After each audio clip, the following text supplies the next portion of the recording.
Nyampe senchen tamche dewa tang den tungyang tang de nyo de la na me pa yang tang pra so pe chan chu ren po che to pra ja na la tang pa che pe ga no par che pe ke tar pa dang tam che ken pe par du cho pra che pa tham che ke so che pe ma nong ka dang nyampe senchen tamche dewa tang den tungyang tang de me ba yang da bra zo be chang chu ren bo je to bra jo da la dong la je be ga no bra je be ke tar ba dan tam je ken be ba do jo bra je ba tam je ge ze je be no nong ka dang nyam be sen chen tam je de wa dang de yao dang de nu de la na me ba yang Dobra zobe chanchuren proje dobra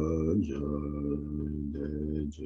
de sama gegi bardu lunga yisum gewa lagu mashi bardu lunga yisum gewa lagu du de rinne sunte ne ma sam da samgi bardu lunga yisum gewa lagu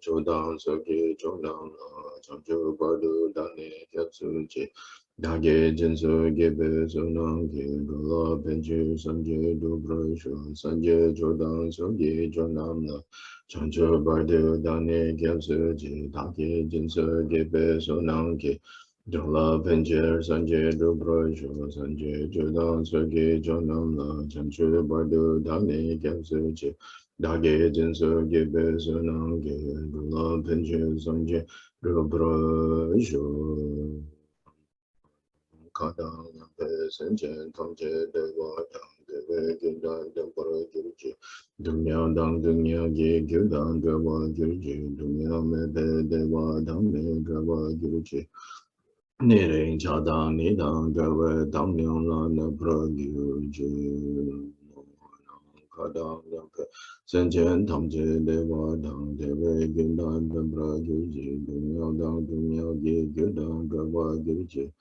Dunya Mepe Deva Dang Me Gava Gyurji Nedin Chadang Nidang Gava Tang Yang La Nebra Gyurji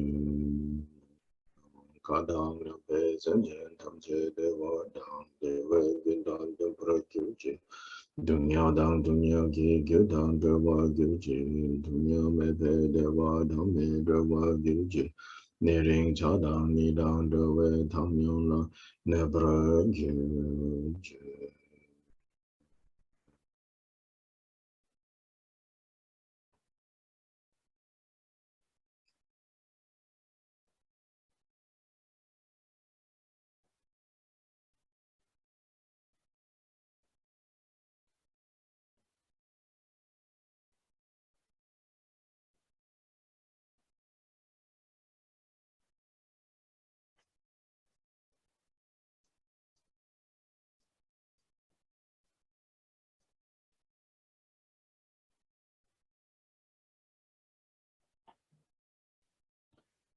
In all the worlds of the 10 directions reside Tathagatas of the 3 times. Before each of you, lions among humans, I prostrate joyfully with body, speech, and mind.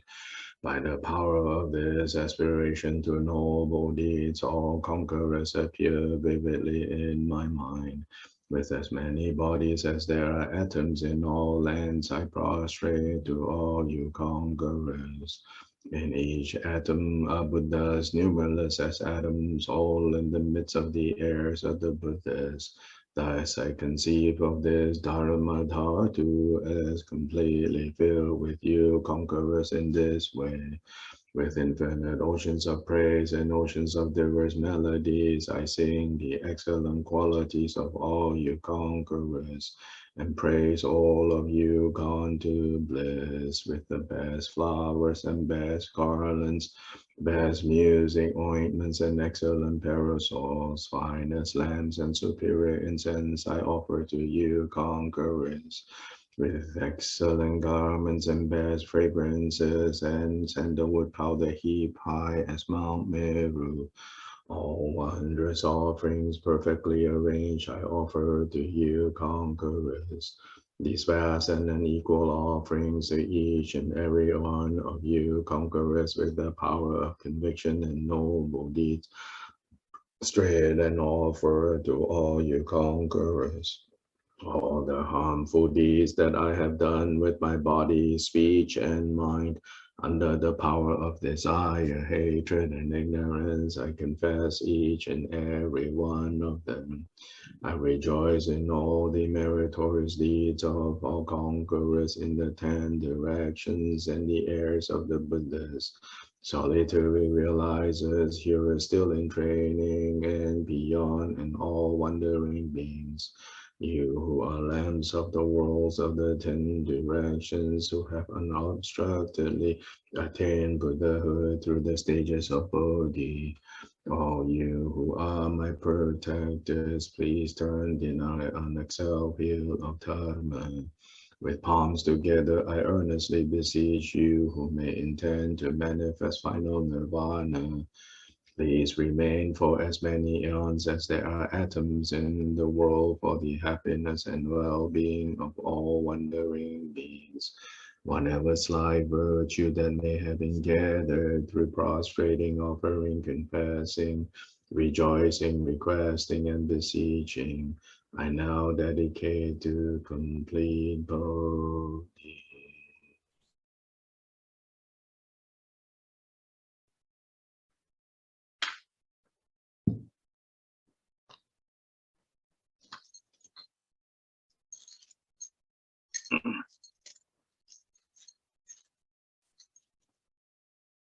This ground sprinkled with scented waters and strewn with flowers, adorned with the supreme mountain and 4 continents, I visualize as a Buddha land and offer it. May all wandering beings experience such a pure land.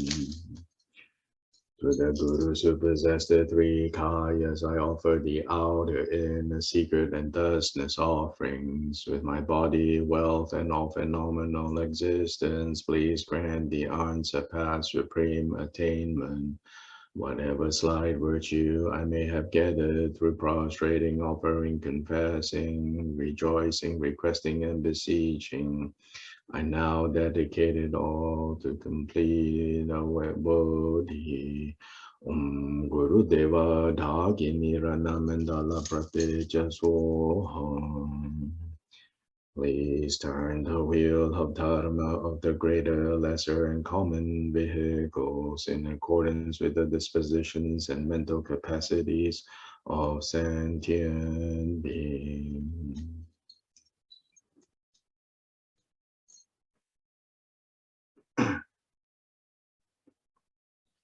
Doje Janjan Dele Naroda, Mami Dampo Padu Jedin Goen Gadun Jundin Savela Meshasa Yola Mayidam Jodama Soba Desota Jejen Jero Kyokan to make something to Song Lakyo. So make a what do Jecham Ba Jidin Gomba Shabla to talk to Sankyole Magic Chilo, she to Jejen, and the game of Dalaneka. Sempre de do do Brajin Jelo, Jin, Johnson, Bemakis, Atombola, yes, and joking under me. Bemajune Sheshuda Kodo Kandu Mampukor Keki Jeseda, Geke, Jino Jeshes, Guru Bemajin.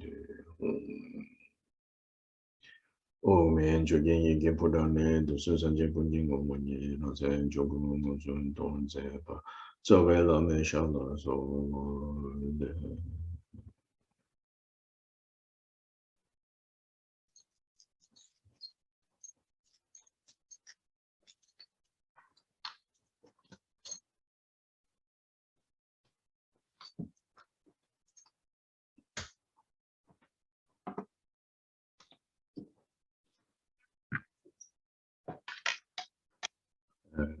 Good morning and good evening to everyone.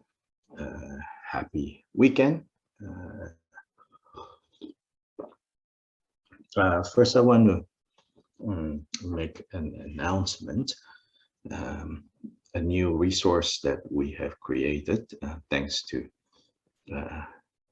primarily Javier and then Jesper and Sing Yao helping with translation, and I think Claudia, some other people. So we have created this resource. Let's see, Javier, maybe share screen. Okay, yeah, sure. 1 second. Yeah.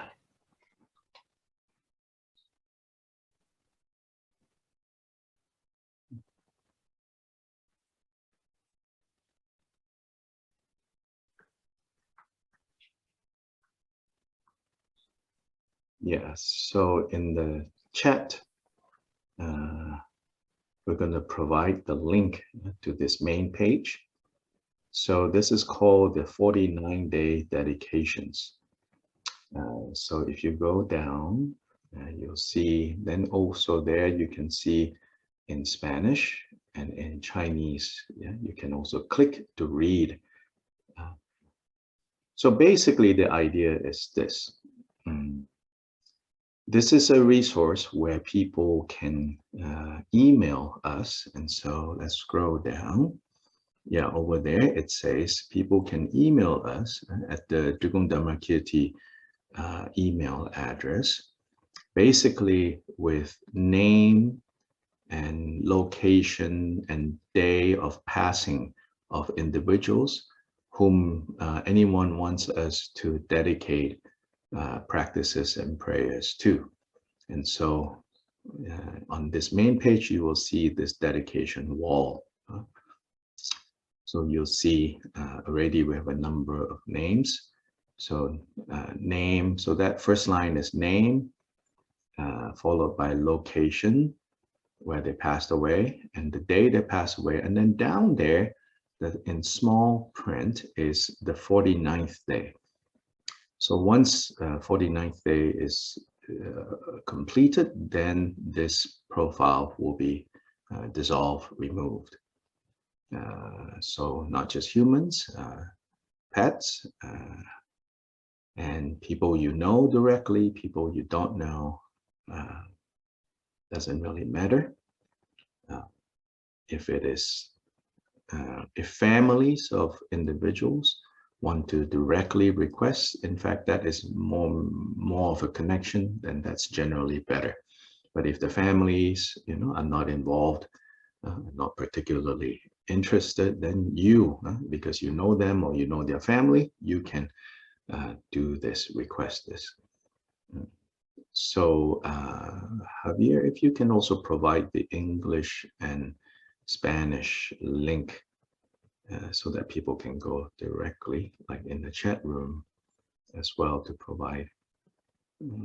So this is the Spanish. So I want to encourage you all to share this resource with anyone and everyone. The benefit I see is twofold. Again, I can say selfishly, I had Javier create this page because often people will message me and say, can you please dedicate prayers for so-and-so and so-and-so? And after a while, the truth is that I have a hard time keeping track and who and how long it has been since they've passed away. So now each time I do the dedication, especially the smoke offering, I come to this page and I read the names. I look at the pictures of the people that have asked, the family and friends that have asked for prayers to be done for these people. So I will come and look here. So one benefit of this resource is you as practitioners, you also come to this page when you do dedication. And whatever practice that you're doing, when you want to do a more focused, directed dedication, you can come here and look at this. The other benefit is, of course, for those people who are requesting for prayers and dedications be done, and then they can send that email.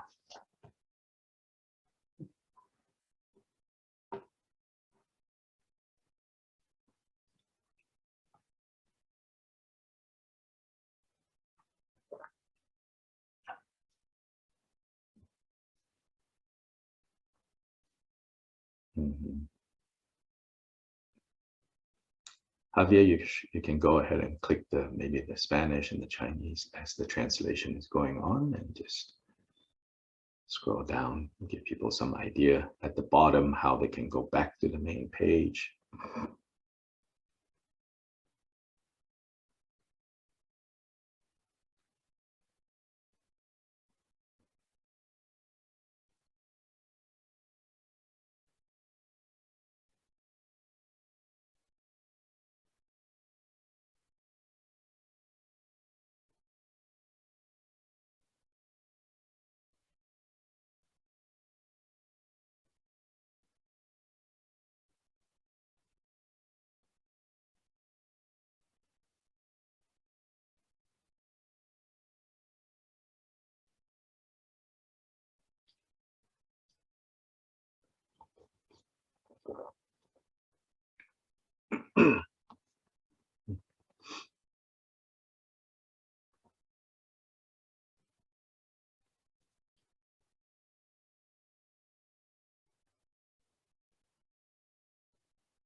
So let's see. Okay, we can stop sharing, and then let's see if there are any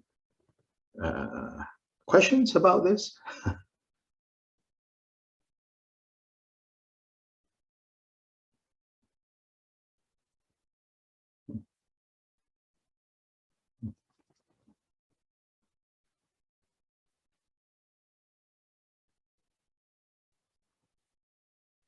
Questions? Pretty straightforward, I hope. Yeah, so again, and like I said, I want to encourage you to go there, uh, when you do dedication, even if it is just scrolling, looking at the faces, and for many of us, it's less abstract, like, oh, I dedicate to all beings. And so it also says, in the announcement there, the people who, the individuals you ask these dedications and prayers for don't have to be Buddhist. Or, that doesn't matter,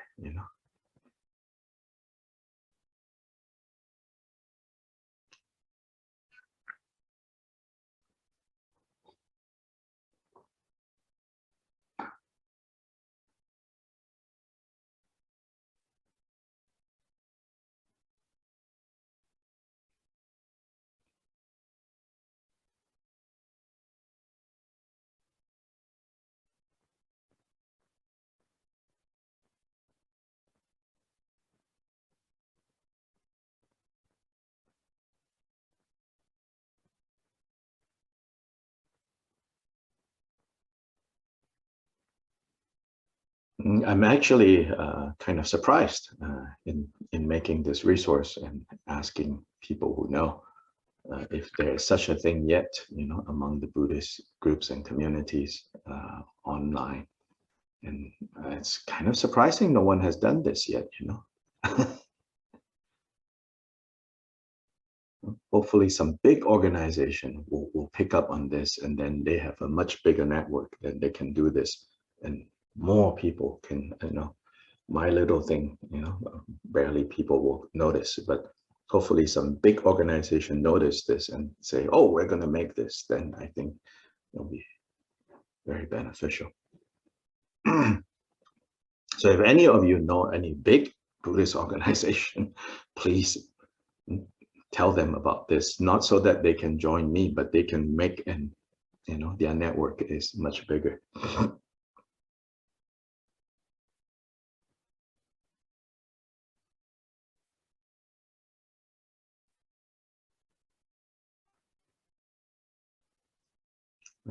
Think of Casa Tibet in Mexico, big network.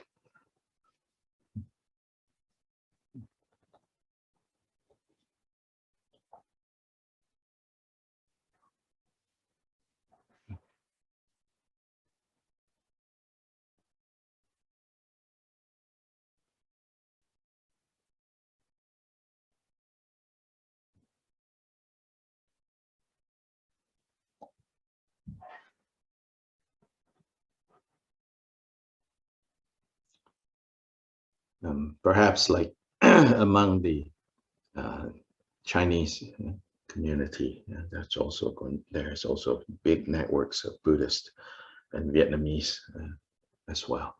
So may this kind of inspire other people to take it to on a much bigger scale. So basically, on my end, like I said in the webpage, daily, I try to do this Sur offering. So, unless I'm flying somewhere or, in a place where burning things is not allowed, I daily, I will do Sur offering.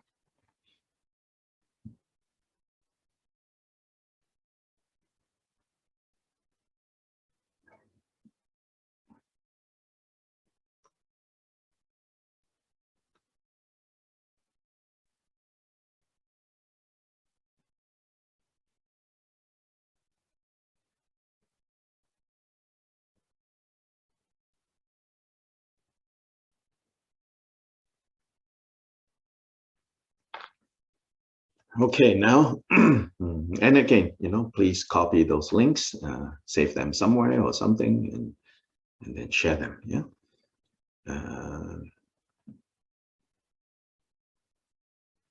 So the last time we met, we are around stanzas 70 to 74, that area. And stanzas 70 to 74, basically Shantideva is responding to those who say that, and these are basically people who accept that things don't end, when someone dies. There is continuity from lifetime to lifetime. But their kind of continuity, in a way, is much easier to understand type of continuity, which is they think of it as there's a stable, solid, unchanging soul or self that then goes from lifetime to lifetime to lifetime to lifetime.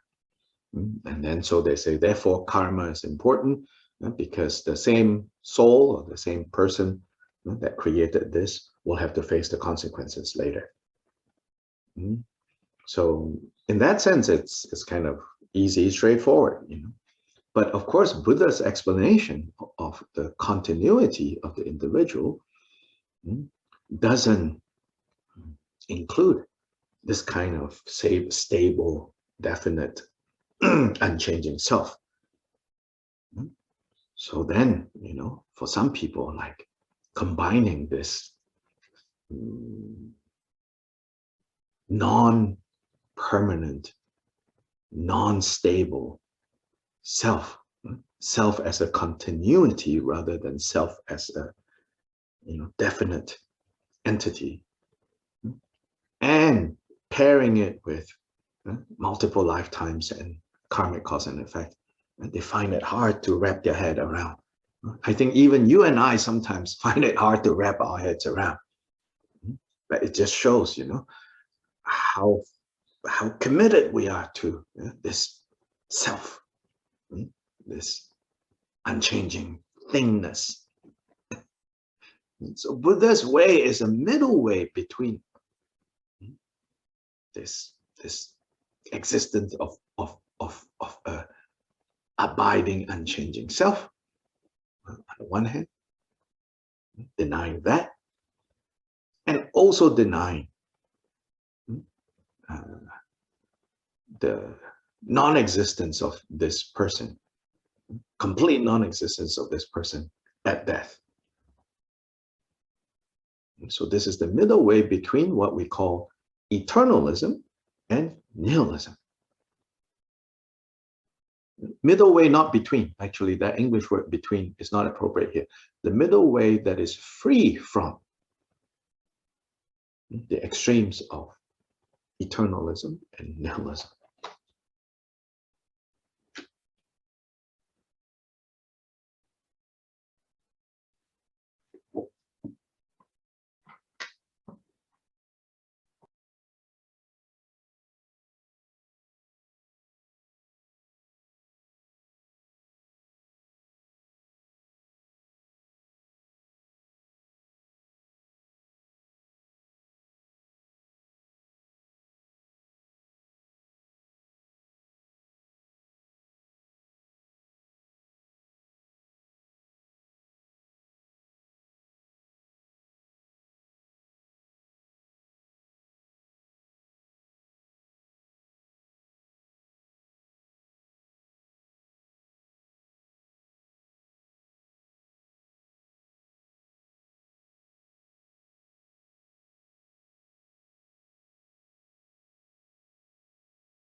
Yeah, so to clarify a little bit, so the belief in this abiding, unchanging self or soul, going from lifetime to lifetime, that the Buddha called eternalism or essentialism. Then the opposite belief, which is, you could say, a materially based understanding of life, is the minute this physical body collapses, falls apart, that's it. Finish. Nothing left. Or even, there is other versions of this, which is not just complete nothing, which is, I think, maybe a lot of modern people can accept. Even modern people who are spiritual, they will say, oh, when death happens, your body elements go back to the physical elements, then your mind just dissolve. You become one with nature, become one with everything. That's it. Buddha actually rejected that and said, no, that is nihilism. So what the Buddha taught is there is continuity. But this continuity is not based on, doesn't require unchanging spirit or self.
So even culturally, I think, you can say there's like general trends. That dedication wall we just looked at, right? If you take one glance, so maybe this will change, who knows? But right now, if you take one glance at the dedication wall, very few gringos. But Latin American, request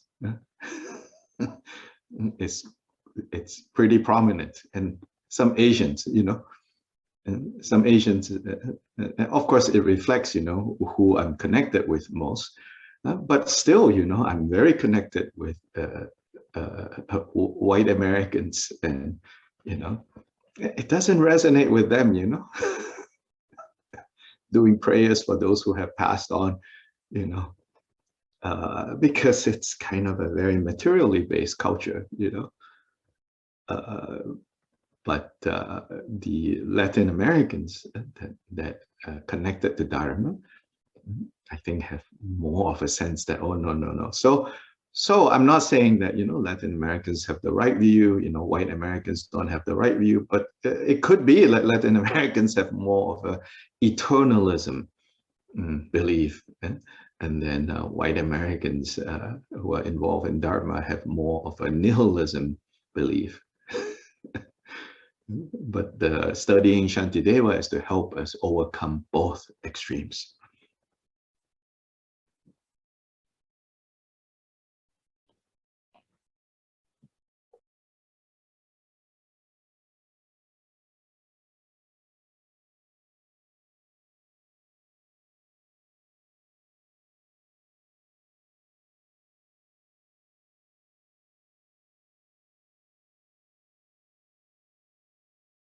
Difference, cultural differences.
Yeah, so here in this section, 70 to 74, basically is someone saying, like, how can you, maintain both positions? No eternal unchanging self, but yet continuity where karma matters. So Shantideva explains, no, you don't need. So last time when we met, we talked about how, think of it like a river, So we can say that each of us is like a river. Insofar as this river is not that river, clearly this river is not that river. And this river does not, accidentally suddenly become that river. So there is, you could say, individual continuums. But it's a river. It's not an unchanging thing. So that if you threw some contaminant into this river upstream, eventually downstream, this contaminant will go. If you throw a piece of plastic into this river upstream, unless something happens along this river further down, this piece of plastic will go downstream. Now, plastic is a lot easier to just pull out and remove before it gets to downstream. But if you pour paint upstream, it's a lot harder to remove before it gets downstream. So whether you throw in, plastic, paint, or fish, things that harm or benefit this river, it all has its consequences. So this is kind of the Buddhist analogy to explaining why it matters.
right? In fact, again, like combining these two is not easy.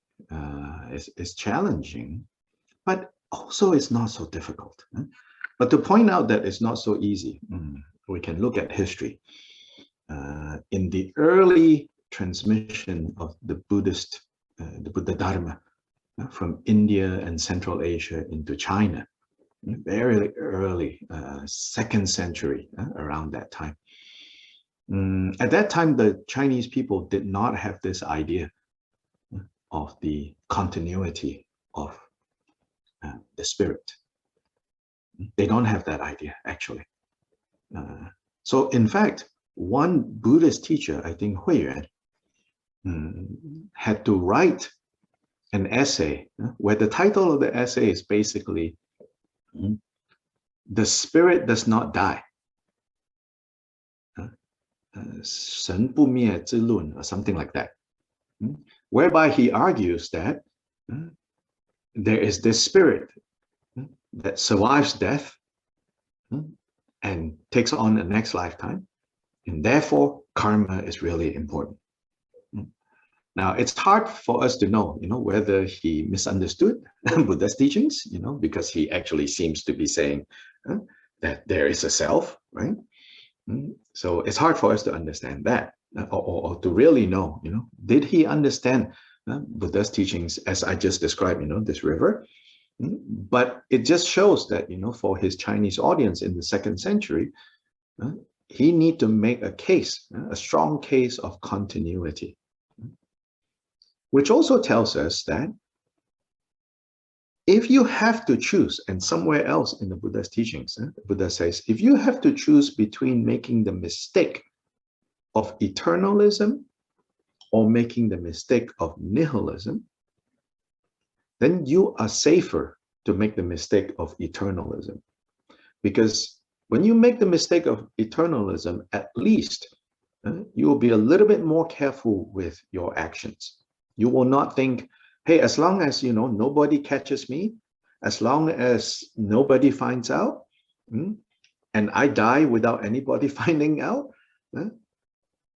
whatever I do doesn't really matter. Because you have this eternalism idea, at least you're like, oh no, like in the next life, it will affect me. So I better not, be careless about my actions.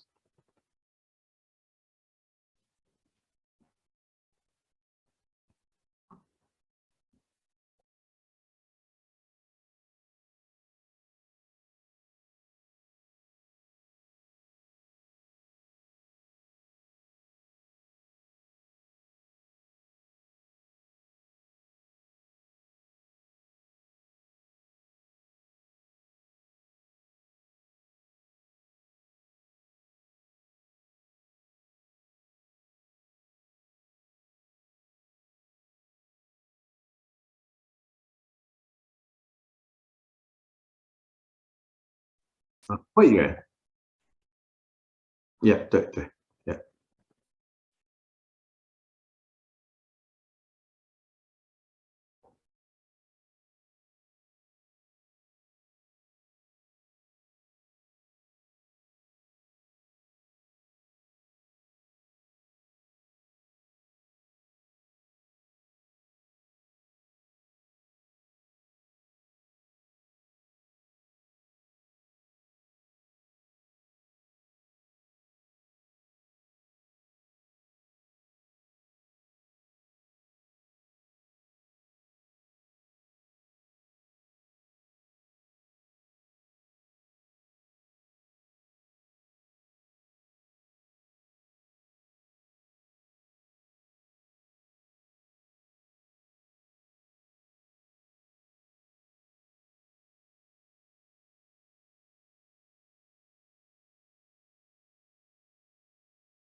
So the analogy for the non-existence of this permanent self, the one that is given in stanza 74 is that of like banana trees. So it says that, so I don't know, if if you guys know much about banana trees, but the trunk of the banana plant,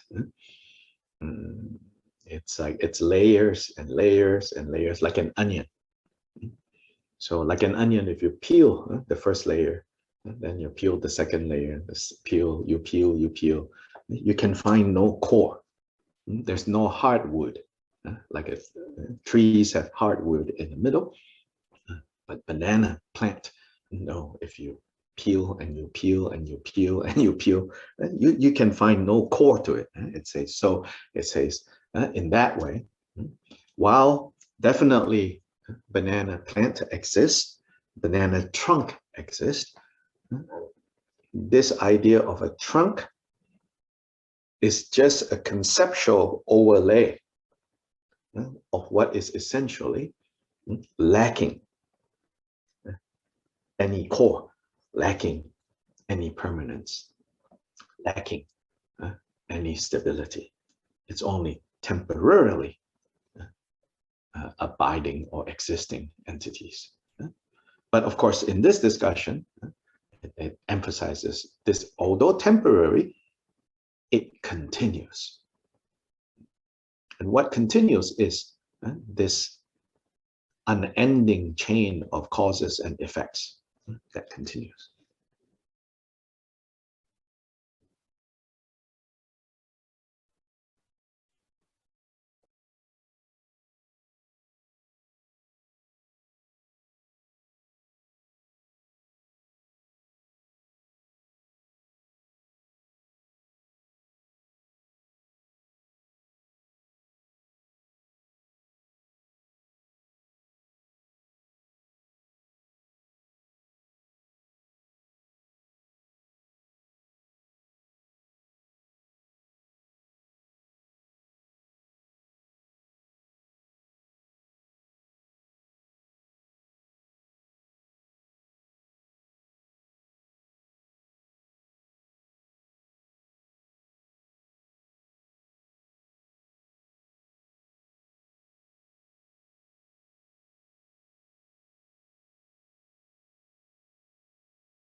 And right now, this continuity of causes and effects that keeps going and going and going, because it is powered by the three poisons and the 84,000 kleshas.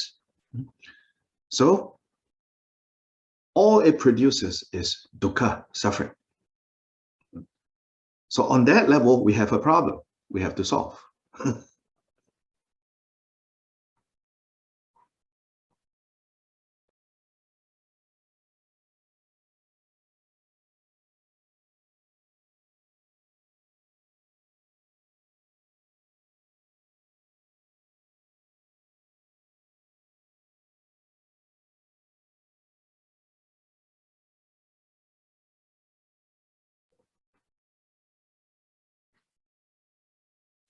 Yeah, so later you will see, Shantideva basically saying, yes, this idea of a permanent self is illusory. But this illusion, what this illusion produces, that suffering is real enough to be a problem that needs to be solved. And so the path to awakening is the solution to this problem.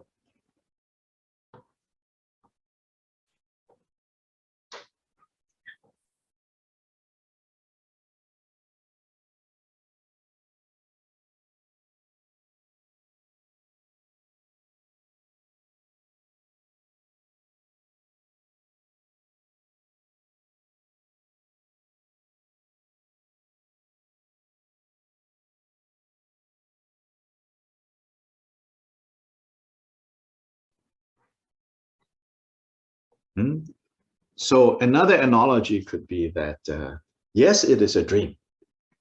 And so from the perspective of being awake, the dream is not real. The dream is not real. But to say that it is a dream and not able to get out of the dream is not enough. As long as you're still trapped in the dream. I think you and I have had experiences before where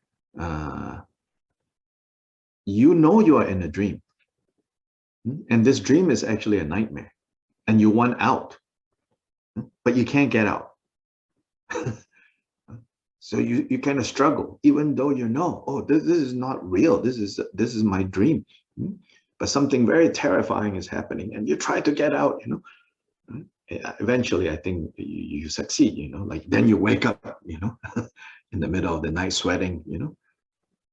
So even though it's a dream, even though it's not real, the suffering in there is real enough. So that real enough suffering is what we have to overcome by waking up.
Stanza 75. So it says, if beings, you will say, have no existence. So this is a further objection. If beings, you say, have no existence. So the opponent say to Shantideva, you say beings have no existence. Now actually Shantideva will say, no. I'm not saying beings have no existence. I'm saying beings have no permanent existence, unchanging existence. But the opponent, maybe purposely, want to ignore that qualifier. And he says, if beings you say have no existence, who will be the object of compassion?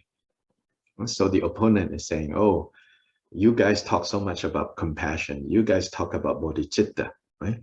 So now, if there are no real beings out there, then your compassion, where is it going to fall on? So, Shantideva's answer, those whom ignorance imputes, those who have arisen out of this confused projection, for those we have pleasure ourselves. He says, those are the object of our compassion. The illusorily produced temporary beings, but nonetheless experiencing dukkha from moment to moment to moment unendingly. Those are the object of our compassion.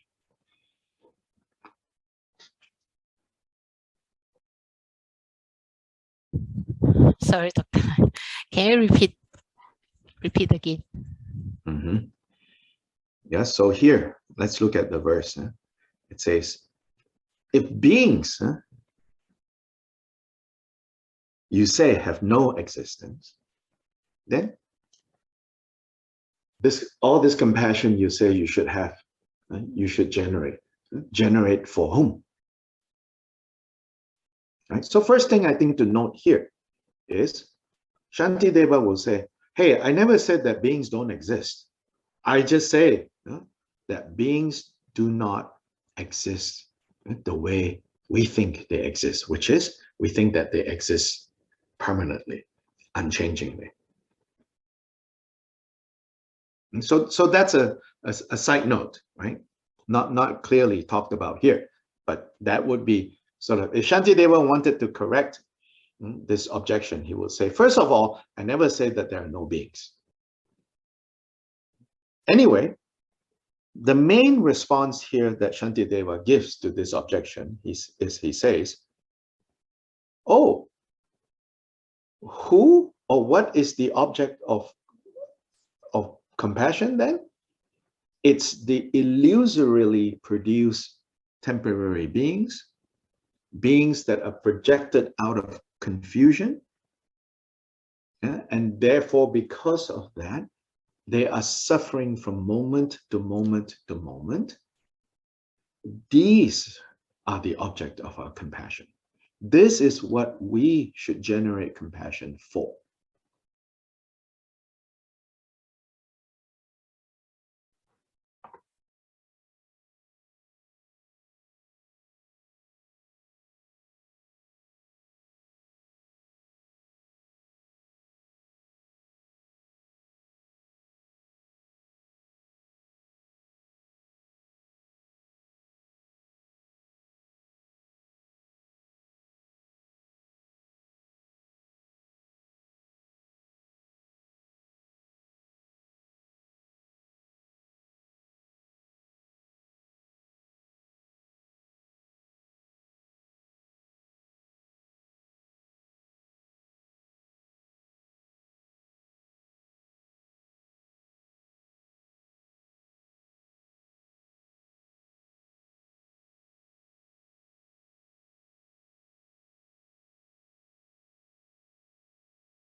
So now I want to look at Khenpo Kumpel's commentary on this one stanza.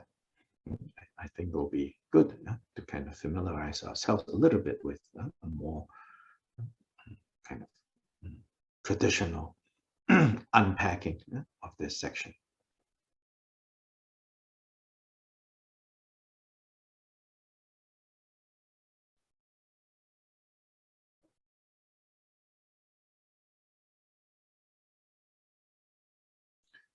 So Khenpo Kumpel restates the objection. He says, if there are no selves or living beings, on whom do the bodhisattvas focus on when they meditate on compassion? There is nothing there to act as an object. So that's the objection.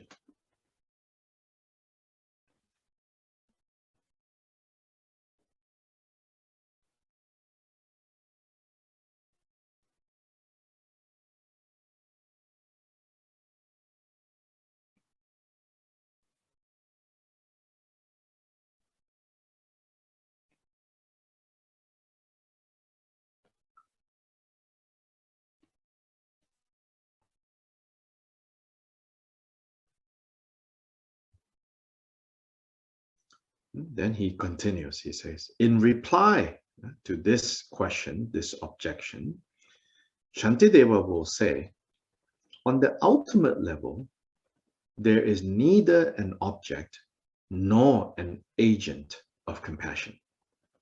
On the ultimate level, yes, you cannot find an ultimately existing object of compassion or the person who feels, who generates compassion.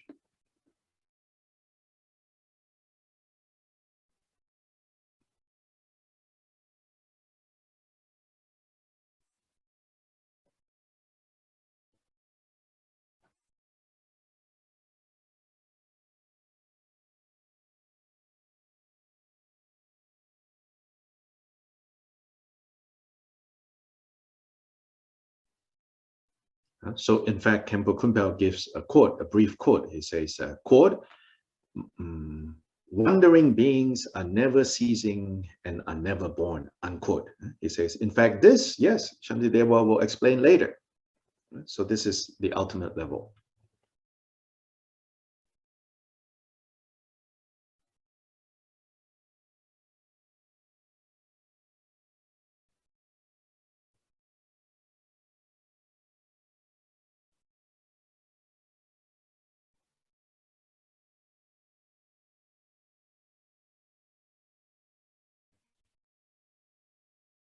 So then he says, if this state of mind beyond all reference point, and this ultimate wisdom is not realized yet, then yes, compassion, the so-called compassion, still has like obscurations. So he's saying there are many types of compassion. Yes, you can have a very dualistic kind of compassion. And as long as you have not realized this ultimate level, your compassion will still be based, kind of dualistically based. And he says, so indeed, this is the case.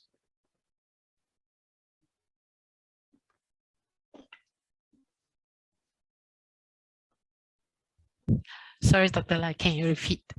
It says, if you have not yet realized that ultimately beings neither are born nor die, as long as you have not understood this, yes, your compassion will be very much subject-object. Oh, I have compassion for you over there. He says, yes, that is indeed the case.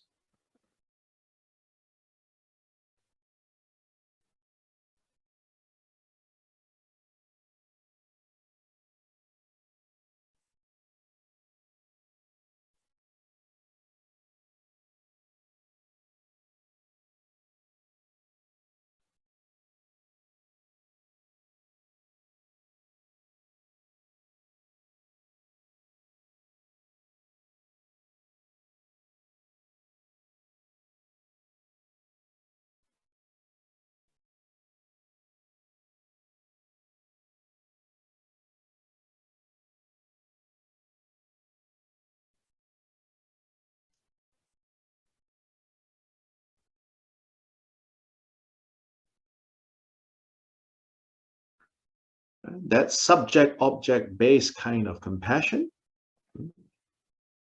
is not the Buddha state kind of compassion.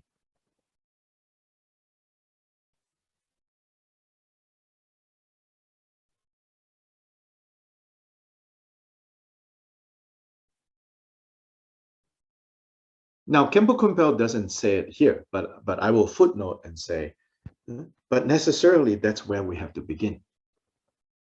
So in a way, you could say we have to begin by working with a more eternalistic way of looking at things.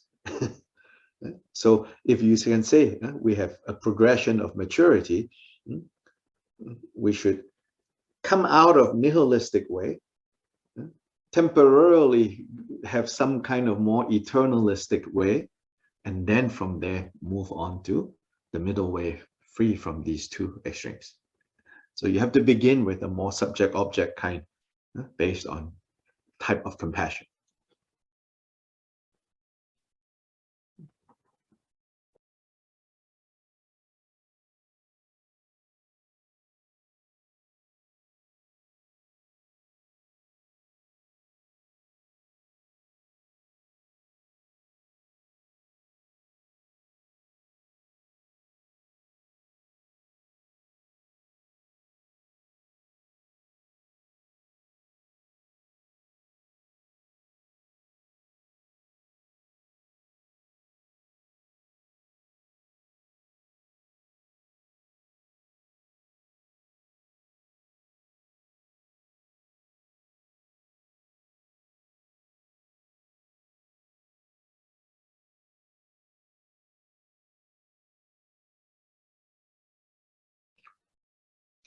So then he continues, okay? He says, all the same, nonetheless, meaning, for beings who impute a self, a permanent self, based on changing impermanent aggregates, but nonetheless, he says, for those beings who believe that there is a permanent self, but based on merely a collection of impermanent aggregates, and furthermore become fixated on these selves, then you cannot deny that on the relative level, happiness and suffering will continue to arise non-stop. Sometimes happy, sometimes sad, sometimes happy, sometimes sad. And then even the times of happiness become a basis for more sadness later, all of that. And he says you cannot not see that as well.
So he continues, he says, therefore, there is a need to liberate these confused beings into the state of non-abiding nirvana, whereby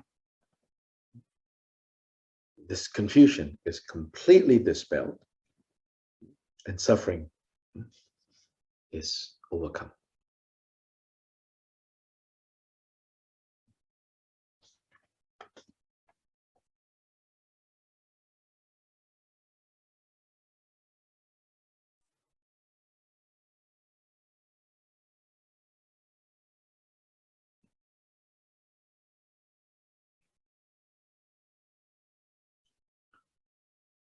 Right? He says, this is how, and this is why, and this is how we take the Bodhisattva vow.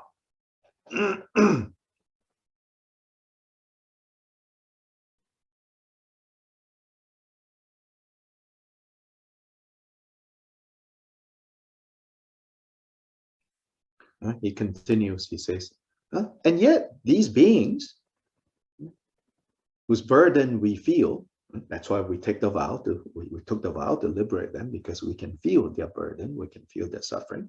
Yet these beings have no existence in the ultimate sense.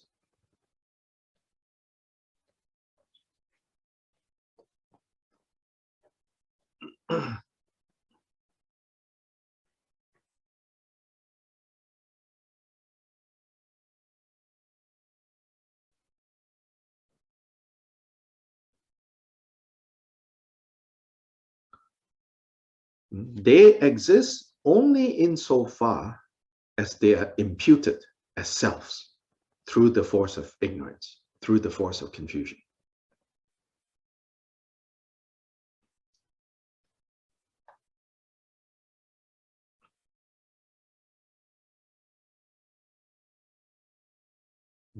And he continues, he says, consequently, although bodhisattvas realize the truth of no self, they nonetheless take the object of their compassion all beings who have not realized this yet.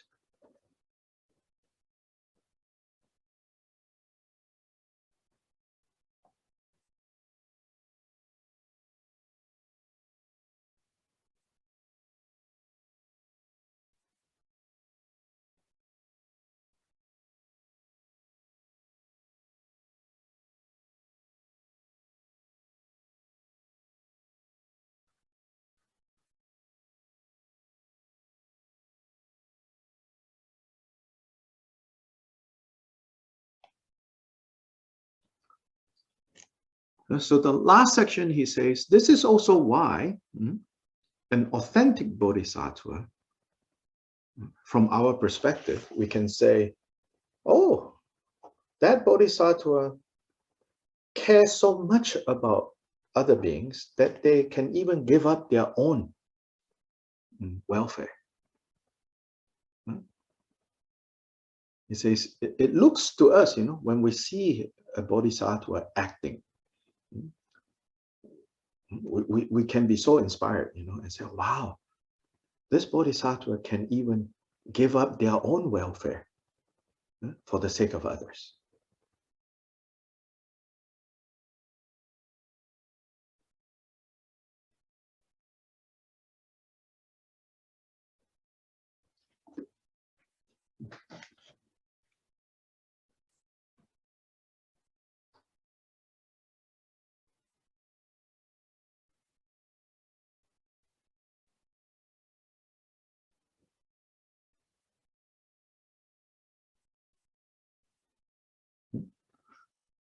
So how is it possible to have such a heroic, like kind of superwoman, Superman?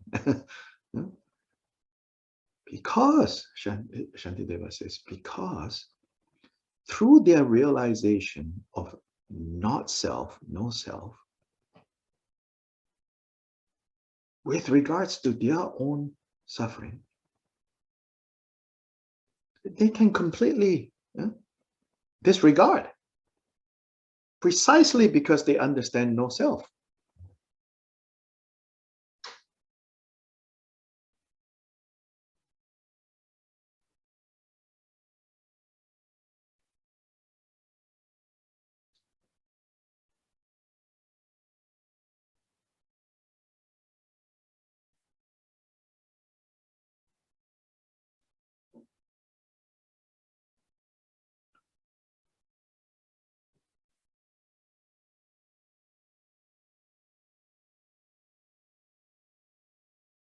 So in fact, it is their realization of no self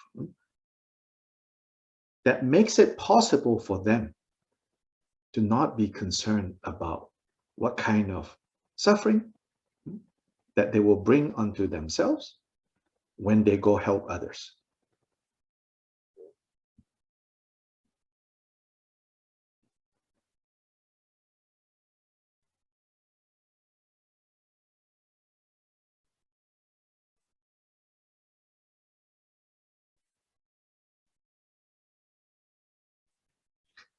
And furthermore, their realization of no self doesn't make them insensitive to the plight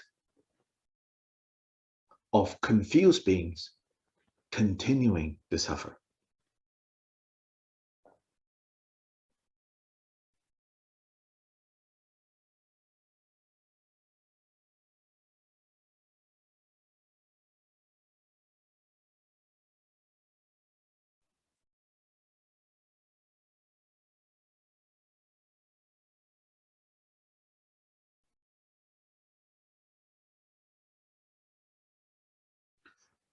So from here, I think we can understand that if we want to know, are we actually getting closer to understanding the Buddha's teachings on no self? How do we know? How do we know?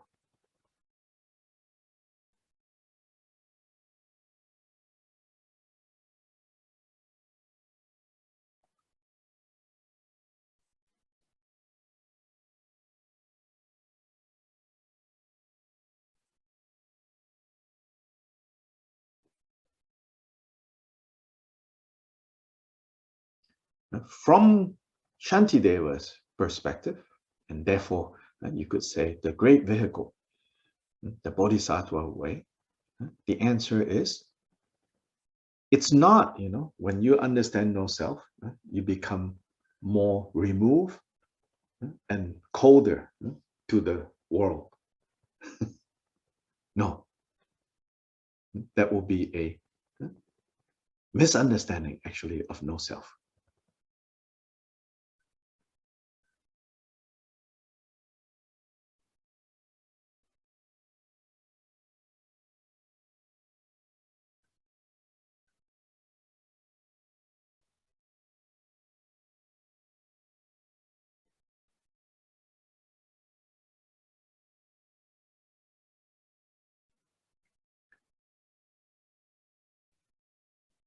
From the perspective of the Bodhisattva path,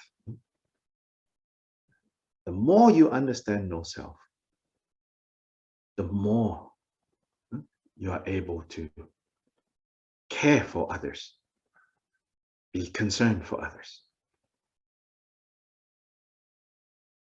have compassion for others.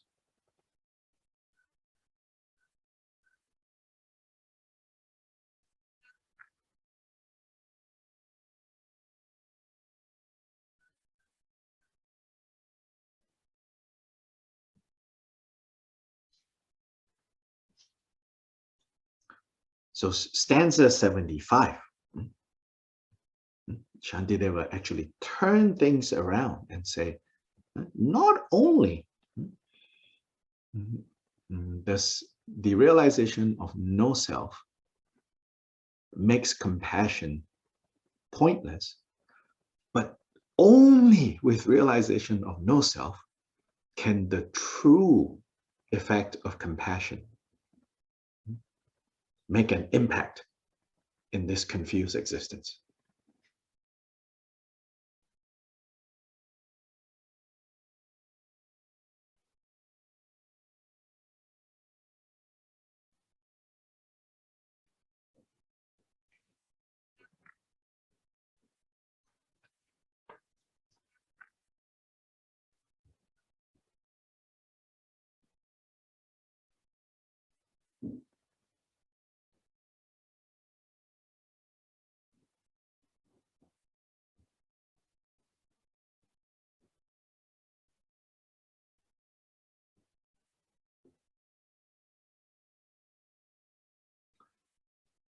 And this, of course, is based on, last time we met, we say, I mentioned, this is based on Nagarjuna's point. When Nagarjuna was teaching about emptiness extensively, some people say, oh, you mean emptiness? Then nothing, then nothing, Are you saying that there's nothing? Nagarjuna says, actually, no, I'm saying everything is possible because of emptiness. If it wasn't because of the emptiness of fixed of permanence, then in fact nothing is possible.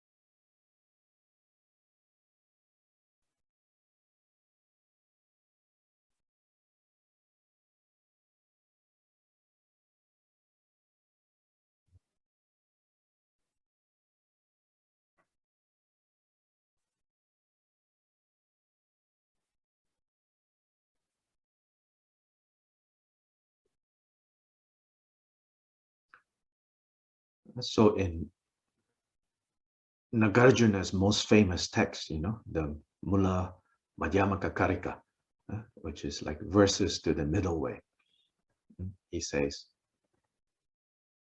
where there is emptiness, there is possibility. Where there is no emptiness, then it's all just impossibilities.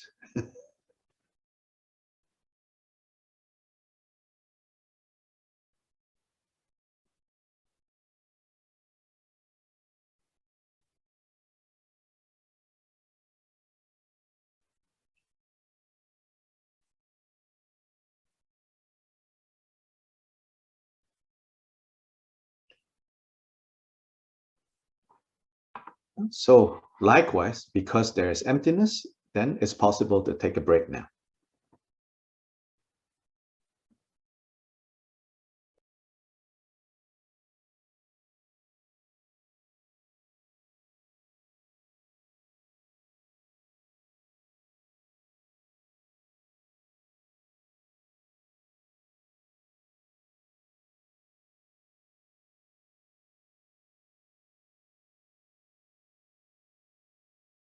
Wage joare mum, wage joare mum, wage joare mum, wage joare mum,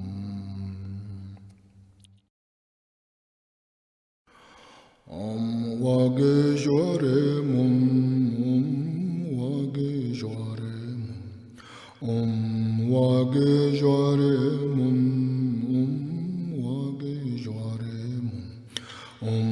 Wage joare mum, wage joare mum, wage joare mum, wage joare mum, wage joare mum, wage joare mum, wage joare mum, wage joare mum, wage joare mum. Wage joare mum,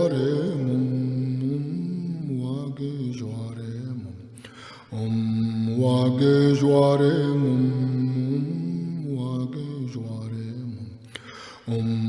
wage joare mum, wage joare mum, wage joare mum,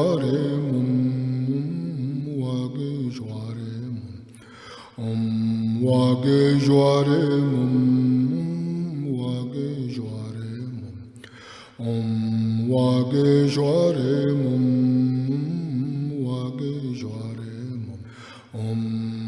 wage joare mum,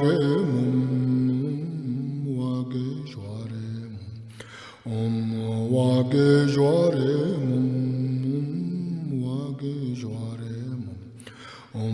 mum, wage joare mum, wage joare mum, wage joare mum, wage joare mum, wage joare mum. Wage joare mum,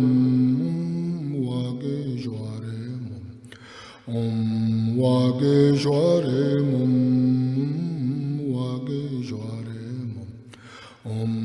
wage joare mum, wage joare